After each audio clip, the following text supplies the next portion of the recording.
తిరుమలలో డ్రెస్ కోడ్తో పాటు అక్కడ పనిచేస్తున్న వాళ్ళు హిందువులే ఉండాలి అని చెప్పి చాలా మట్టుకు మనకి గవర్నమెంట్ నుంచి కూడా అక్కడ టీటీడీ సంస్థానం నుంచి కూడా చెప్పడం జరిగింది. ఈ వీడియో నేను ఎందుకు చేస్తున్నానంటే రీసెంట్గా నా ఫ్రెండ్ తిరుమల వెళ్ళేసి వచ్చింది. తనకు ఒక వియర్డ్ ఎక్స్పీరియన్స్ ఎదురైంది. తను రీసెంట్గా ఈరోజు వీడియో కూడా పోస్ట్ చేసింది. మీకు అది వీడియో కూడా పంపిస్తాను.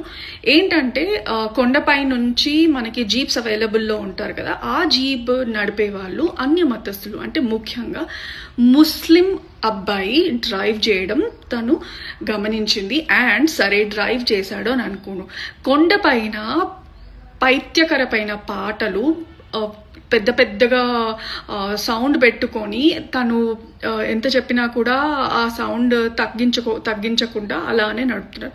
నేను ఒకటి అడుగుతున్నాను ఆంధ్రప్రదేశ్ గవర్నమెంట్కి, టీటీడీ వాళ్ళకి, ఎంతవరకు కరెక్ట్